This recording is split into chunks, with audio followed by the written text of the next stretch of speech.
అంటే మన ఒక కామెడీ, నాకు తెలిసి కామెడీ చేసే ఆర్టిస్ట్ ఎవరైనా కమెడియన్స్ ఎనీ క్యారెక్టర్ చేయగలరు అన్నది నా ఫీలింగ్. అవును, చేస్తారు. ఇక్కడ మీరు అన్నది కరెక్ట్. ఇక్కడ ఏమైందంటే రావడమే తాగుబోతు పడ్డది. తాగుబోతు బిభత్సంగా పేరు వచ్చింది. తాగుబోతు తప్ప ఇంకా రమేష్ ఏం చేయడు అనే స్టేజ్కి వస్తే అందరూ అనేసరికి నాకే డౌట్ వచ్చింది, అమ్మ నేను తాగుబోతు తప్ప ఇంకేం చేయలేనా? కానీ నేను బాగా చేస్తా. అది నేను చెప్పడం కాదు, కొన్ని సినిమాలు చూస్తే అర్థమైంది బాగా చేస్తాడని కదా. అది ఎప్పుడు బ్రేక్ వస్తుంది? మంచి క్యారెక్టర్ పడాలి. మంచి క్యారెక్టర్ పడేలోపు ఇలా మాట్లాడుతూనే ఉంటారు కదా, ఆ మంచి క్యారెక్టర్ పడాలి, అప్పుడు బ్రేక్ రావాలి. మిగతా కమెడియన్లు అందరూ డిఫరెంట్ క్యారెక్టర్లు చేస్తూ వెళ్తుంటారు, అప్పుడు అన్నీ చేస్తారనే ఫీలింగ్ ఉంటుంది. నాకు ఇంకో క్యారెక్టర్ పడితే కదా నేను ఏం చేస్తానని తెలిసేది. వేమారెడ్డి గారు ఓ సినిమా చేస్తున్నారు, చెక్కిలిగింత, అదే మా చారి గారు అని దానికి వన్ ఆఫ్ ది ప్రొడ్యూసర్. ఆ సినిమాలో నాది మెయిన్ క్యారెక్టర్. అందులో ఎంత బాగా చేశానంటే ఆ సినిమా ఆడలే, ఆ సినిమా ఆడితే నన్ను ఇంకోలా చూద్దురు యాక్టర్గా. ఓకే, అది కూడా సుకుమార్ గారు, మ్యాక్సిమం సుకుమార్ గారు స్కూల్ నుంచి సినిమే. వేమారెడ్డి గారు, ప్రకాష్, వీళ్ళు ముగ్గురు ఎవరు చేసినా సుకుమార్ గారి ఆ రిలేటెడ్తో ఉంటుంది. నా క్యారెక్టర్ గురించి బాగా ఆలోచిస్తారు. అట్లా చెక్కిలిగంత వర్కౌట్ అయితే నన్ను ఇంకోలా చూద్దురు ఇండస్ట్రీ. కొన్ని సినిమాలు వర్కౌట్ అవ్వకపోతే మనం ఏం చేయలేమంటాం కదా.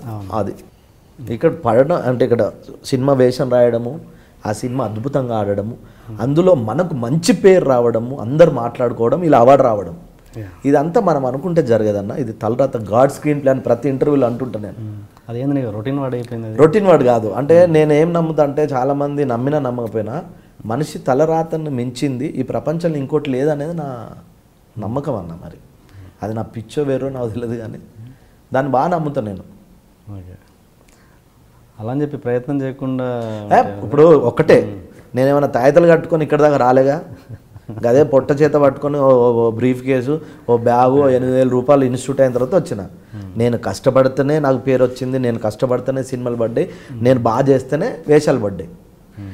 ఈ 10 సంవత్సరాల తర్వాత లేదు తలరాత ఒకటి ఉంటుందని అంటే అది పిచ్చితనమా? నాది కాదు కదా.